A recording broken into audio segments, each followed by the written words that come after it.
Hello everyone and welcome back to the Coding Amateur. Today we're going to look at Directus Collections Explained, Directus Basics Part 1. Collections are the bread and butter of the Directus Data Studio. According to Directus' own docs, collections are database tables with some extra metadata and configuration layered on top by Directus. And here's the part that makes this genuinely beginner friendly. You never write a single line of SQL to make this happen. The Data Studio does all the heavy lifting for you. So let's not waste any more time talking about it. Let's actually go and build one. This is part 1 of a 3-part series on Directus fundamentals. Today we are covering collections, next up relationships, and after that permissions. If you're new to Directus, start here. So let's log in.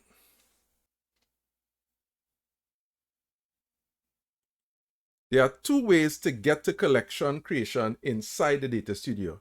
The first, log into your Data Studio and look at the sidebar. You'll see an icon that looks like a 3D box. Click it and on the main screen, you will see Create Collection. The second way, scroll down the sidebar to the gear icon.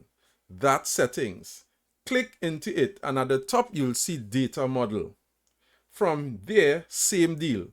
Create Collection is right there on the main screen. Either path gets you to the same place. Let's use it. So click Create Collection. First thing you'll do is give it a name. Make this name intuitive. It should describe exactly what data you're storing. For this example, we are going to build a collection called products. So I'm going to type in products. You'll see a singleton option. Ignore that for now. A quick note on what it actually does. You only check singleton if this collection is ever going to hold exactly one item and one item only. Not our use case here. We're going to have many products. Next, type. In the type dropdown, we're going to select Generated UUID. This gives every single item in your collection a unique ID automatically. No extra work from you. Click Next. Select all the boxes it offers and click Finish Setup. So I'm going to click Finish Setup. And that's it. You're now looking at your new collection screen, ready to build out its actual data structure. One more thing worth knowing, you can customize how a collection looks and feels under Collection Setup. Give it a color, an icon, and a short note describing what it's for.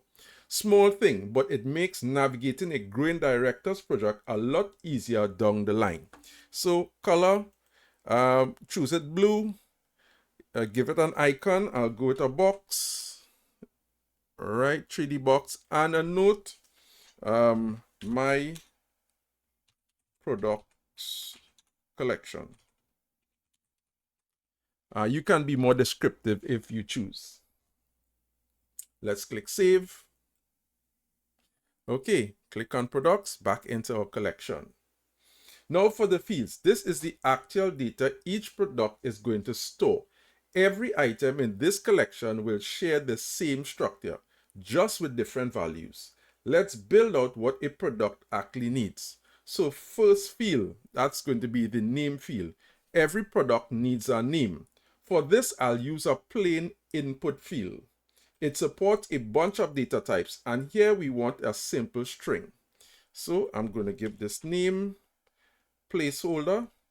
This is what is going to show within the Data Studio as the actual name of the field as well.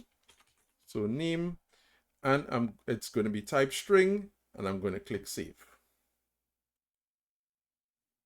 Okay, and because our name is not that long, I'm going to make it half width. Great. So second field is a brief, a short description of the product. For this, we'll use the text area field. It's built to hold more text than a basic input, but it doesn't need any special formatting. So let's name this brief. Let's also give the name of the field itself brief, and you'll see why this is important later on. All right, and click save. So as a brief, we'll leave this full width. Next up, description. This is the detail write-up, and for this we'll use the WYSIWYG field, and that stands for what you see is what you get. And it gives you real formatting, paragraph, bullet list, H1 through H4 headings, all of it. So let's put description, and we're going to click save. We're going to leave that full width.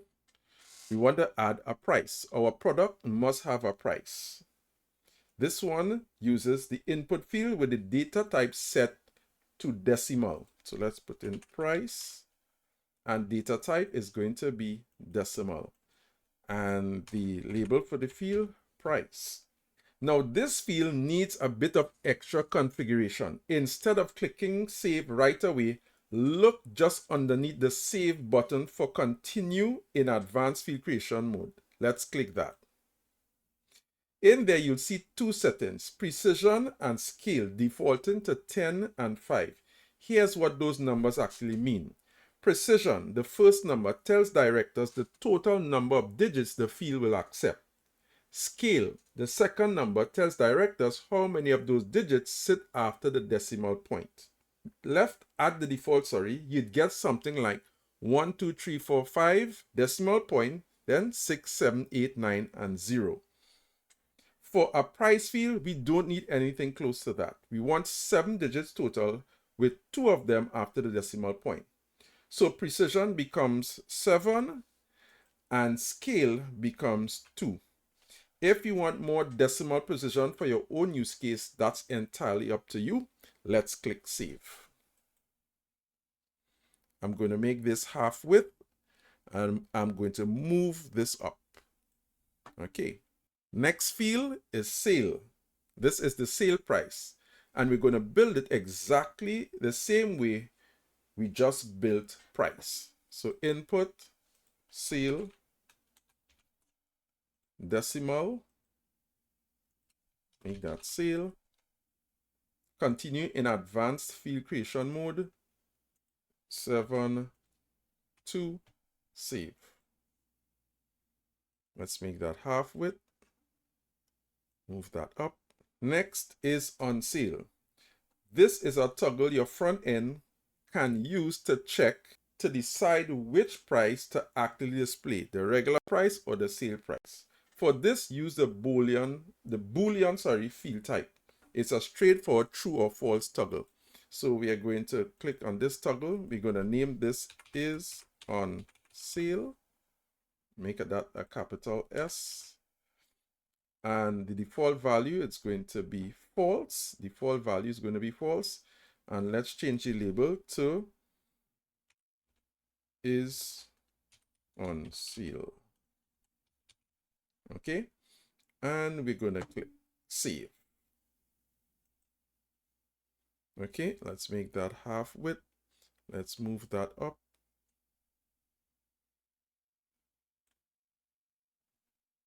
Just want to shift that around. Okay. We also want to add a category field. What type of product this is.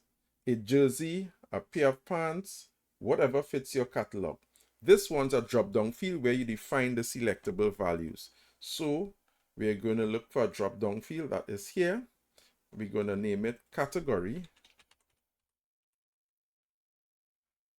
And we're going to give it some values. It's going to be a string. Let's give the placeholder category, and we're going to give it some value. So the name itself is going to be jersey, and the value itself is going to be jersey. Let's save. Value is in lowercase. So we have one option for a drop-down box. Let's create the next one. This one is going to be jeans. And this one's going to be jeans. Right. I think I will put jerseys and jerseys, right? Save that. Okay, let's save.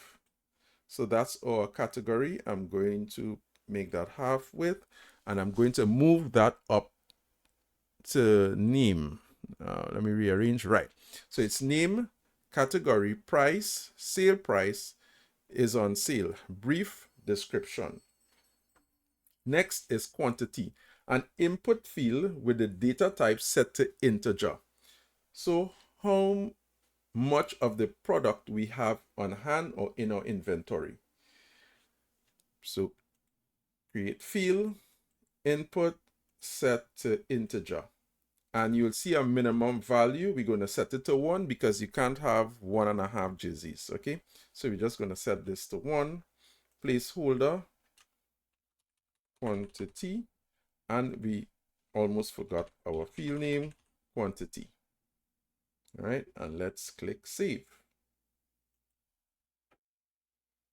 We're going to make that half width. That's going here. And last but not least, a picture of the product. This one is going to be a file type. So we're going to click File, Image, and click Save. And we will leave that full width. And that's it. We have created our data structure.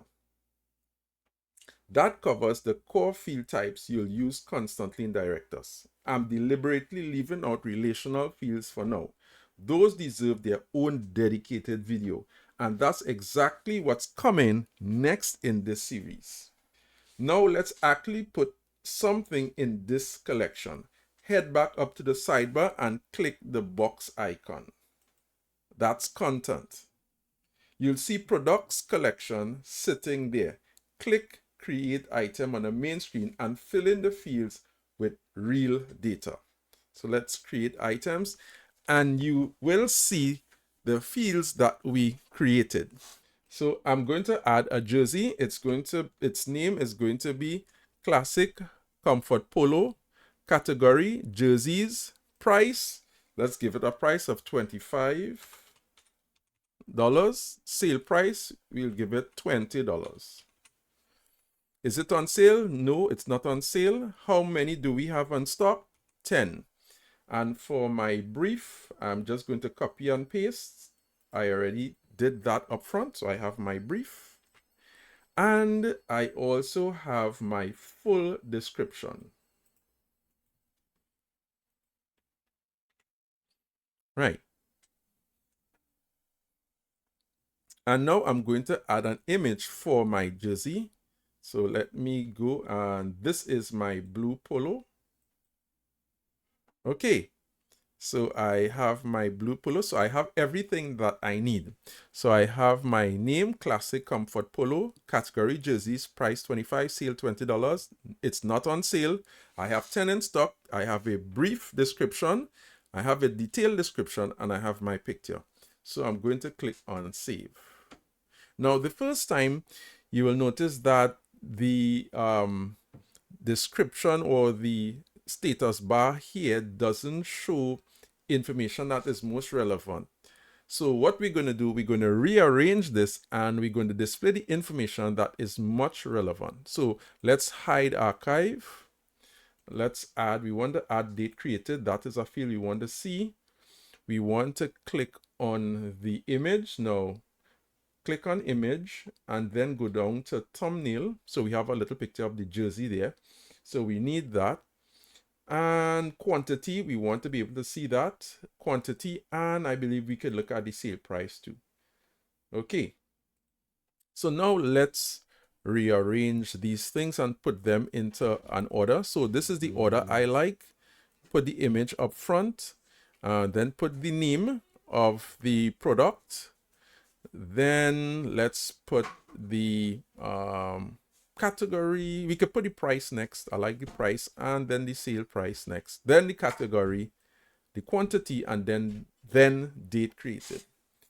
Okay, so I could shift this around, put quantity, and then category. Right, so I like this better. So coming into the data studio and you're looking at your collection, you want to see the most relevant information. Okay, so I am seeing the product, the name, price, sale price, quantity, what category it is, and how long it was created. Okay, I could even choose to see who created it, right? So user created. In this case, I'm the admin user. But if I wasn't the admin user, you could actually see who created this collection.